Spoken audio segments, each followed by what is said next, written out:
discreta de Fourier.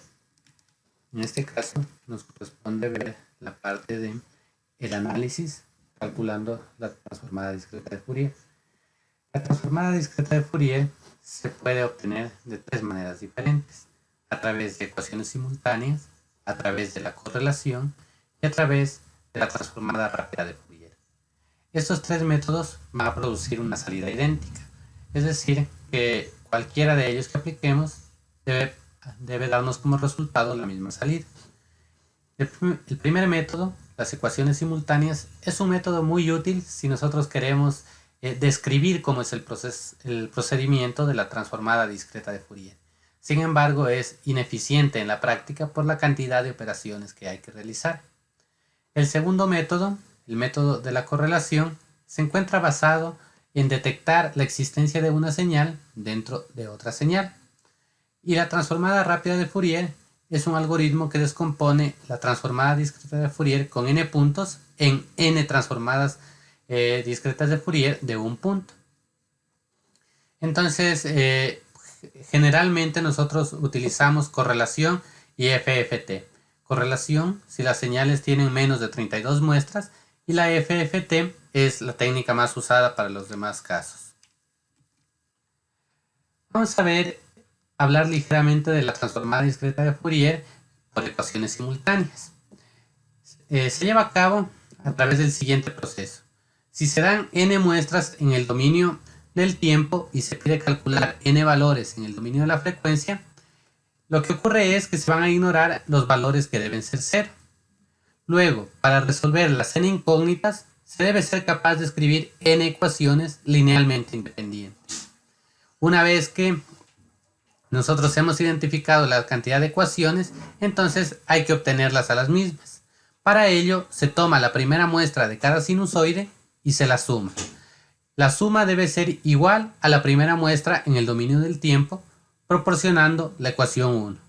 Si repetimos este mismo procedimiento, vamos nosotros a poder obtener las n ecuaciones necesarias para representar a la transformada discreta de Fourier. Se puede utilizar cualquier método para resolver estos sistemas de ecuaciones que se formarán, es decir, n ecuaciones con n incógnitas. Lo más común sería utilizar la eliminación gaussiana para poder desarrollar.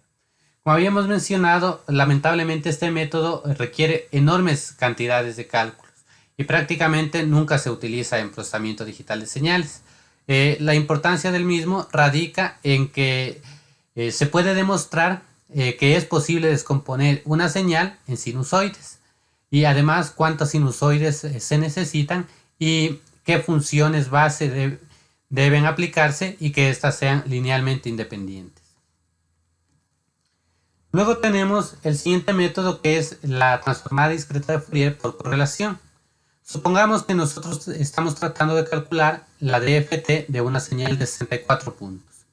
Eso significa que vamos a necesitar 33 puntos en la parte real y 33 puntos en la parte imaginaria de nuestra señal en el dominio de la frecuencia.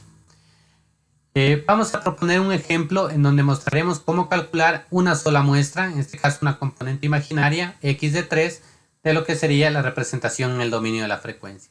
Es decir, la amplitud de la onda sinusoidal que hace 3 ciclos completos entre 0 y 63. Todos los demás valores del dominio de la frecuencia se van a poder calcular de manera similar a lo que describiremos en este ejemplo. Entonces tenemos el siguiente caso. Aquí nosotros podemos observar el caso de dos señales. Una señal 1 que corresponde a 3 ciclos de 0 a 64. Y una señal, en este caso, que también la podríamos observar, tiene su periodicidad, pero no es igual que la sinusoide que tenemos en el primer lugar. Entonces, A y B son ejemplos, es decir, esta primera gráfica y esta segunda son ejemplos de señales en el dominio del tiempo. Ahora observemos. X1 va a estar compuesta por una onda sinusoidal que completa en 3 ciclos desde 0 hasta 63. Y X2 está formada por varias señales seno y coseno que en este caso no cumplen ningún ciclo entre 0 y 63. Estas dos señales se van a aplicar para determinar el algoritmo necesario para calcular la correlación y obtener la transformada discreta de Fourier.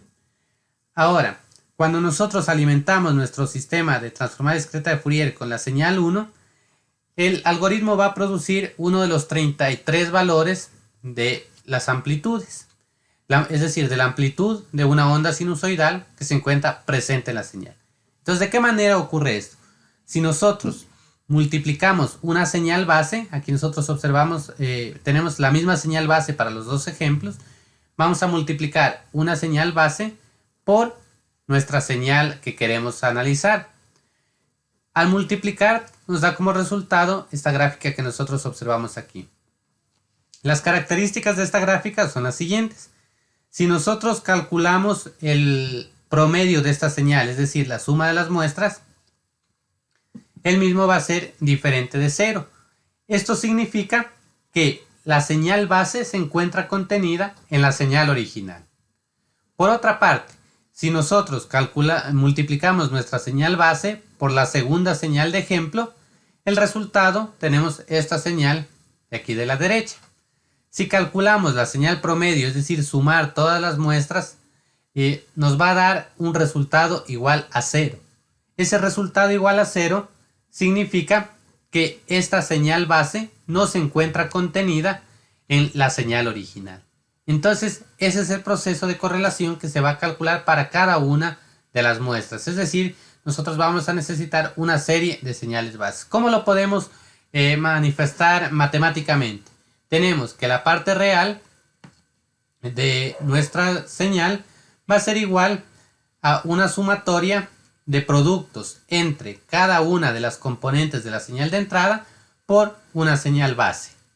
La parte imaginaria va a ser similar con un signo negativo y con una función seno. Es decir, nuestra función base una función seno para la parte imaginaria, nuestra función base una función coseno para la parte real. La correlación en sí, como ya lo habíamos visto en clases anteriores, lo que nos permite es detectar si una onda se encuentra contenida en otra señal. Y al final, el resultado que nosotros obtenemos va a ser una medida de cuán similares son las dos señales. Entonces, este es un procedimiento muy adecuado para calcular la transformada discreta de Fourier a través de correlación.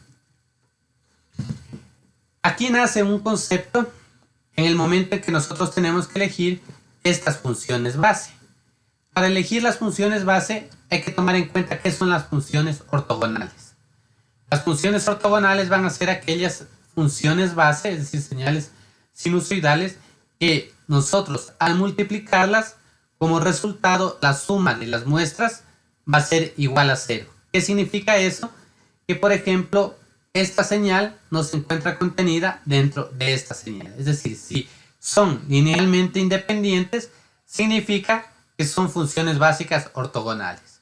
Algunos ejemplos de funciones básicas ortogonales tenemos las ondas cuadradas, las ondas triangulares y los impulsos. Para que el algoritmo de correlación funcione, las funciones base deben tener esta propiedad, es decir, ser funciones básicas ortogonales. Las funciones base que tienen esta propiedad nos van a permitir desarrollar este algoritmo, aplicar este algoritmo y nos van a evitar que repitamos ciertos procedimientos. Entonces las señales se van a poder descomponer en otras funciones de base ortogonal. Esto mediante la correlación. Otro concepto importante es la dualidad. Cuando nosotros hablamos de dualidad, estamos hablando de que la ecuación de síntesis y la ecuación de análisis son similares. Es decir, si a nosotros tenemos las componentes real e imaginaria en el dominio de la frecuencia, podemos obtener nuestra señal en el dominio temporal. Por otra parte, si tenemos nuestra señal en el dominio temporal, podemos obtener las partes real e imaginaria en el dominio de la frecuencia. Es decir, es una operación que va en los dos sentidos. Ahora, esa simetría existente significa que nosotros podemos obtener unas señales complejas. Si nosotros estudiáramos la transformada discreta de Fourier para señales complejas, cobra más sentido esta equivalencia. Al existir esa simetría, nosotros estamos hablando de una propiedad de dualidad entre los dominios del tiempo y la frecuencia. Basados en esta propiedad de dualidad, tenemos algunos casos interesantes, como por ejemplo que una sinusoide en el dominio del tiempo nos va a dar un punto en el dominio de la frecuencia. También un punto en el dominio del tiempo se va a corresponder con una sinusoide en el dominio de la frecuencia. Operaciones como la convolución en el dominio del tiempo es el producto en el dominio de la frecuencia. Y el producto en el dominio del tiempo será la convolución en el dominio de la frecuencia. Esto se da por la propiedad de dualidad, por esa simetría existente entre las dos operaciones. Ahora, una vez que conocemos ya la parte de análisis, la parte de síntesis de una señal y la relación que existe entre las mismas, vamos a hablar de un tipo de notación para nuestras señales en el dominio de la frecuencia. Y esto es la notación polar. Nosotros tenemos que una señal hasta el momento la podríamos expresar como un conjunto de amplitudes seno y coseno, es decir, dada por una parte real de x y por una parte imaginaria de x. A esto nosotros lo conocemos como notación rectangular. Pero existe otro tipo de notación que es la notación polar, en donde nosotros representamos la magnitud de x y la fase de x. Es decir, nosotros vamos a encontrar una relación entre la suma de la señal coseno y seno que nos va a dar como resultado una magnitud y una fase que representan a la señal para la sinusoide coseno. Entonces, ¿qué ocurre eso? Nosotros podríamos expresarlo a través de la representación trigonométrica, en donde este vector m corresponde a la magnitud y sus componentes van a ser a las magnitudes de la señal coseno y b la magnitud de la señal seno. Si queremos calcular la magnitud de este vector m, va a ser igual a la raíz cuadrada de los cuadrados de estas componentes. Si queremos encontrar el desfase, lo podemos encontrar a través del arco tangente del cociente de las componentes. Entonces, de esa forma nosotros encontramos una representación que vamos a ver más adelante que es muy importante para observar lo que realmente ocurre en el dominio de la frecuencia. Entonces tenemos la notación polar. Cuando nosotros hablamos de la notación polar, la magnitud de x mantiene la amplitud de la onda coseno, mientras que la fase x va a mantener el ángulo de fase de la onda coseno. Entonces, ¿qué ocurre aquí? Nosotros podemos expresarlo a través de las siguientes ecuaciones que convierten el dominio de frecuencia de notación rectangular a polar. Entonces, tenemos, si podemos expresar la magnitud,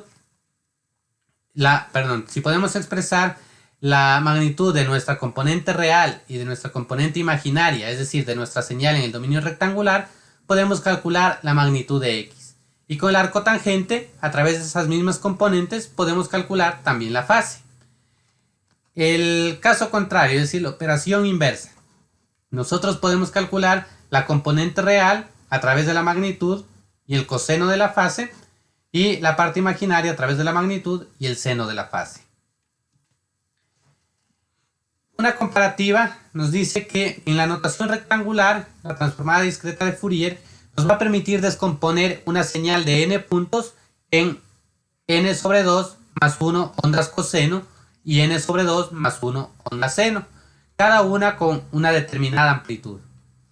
En cambio, en la notación polar, la transformada discreta de Fourier descompone una señal de n puntos en n sobre 2 más 1 ondas coseno, cada una con una amplitud específica, que es la magnitud, y un desplazamiento de fase. Entonces aquí nosotros podemos observar que la notación polar no toma en cuenta a la onda seno, está tomando en cuenta únicamente a la onda coseno. Y esto se da porque las ondas sinusoidales no nos permiten representar las componentes de C de una señal. ¿Qué significa esto? Recuerden, cuando nosotros teníamos una onda DC en la parte de frecuencia, esto era igual a 0. Entonces, una onda sinusoidal de frecuencia 0 está compuesta por todos los ceros de esa señal.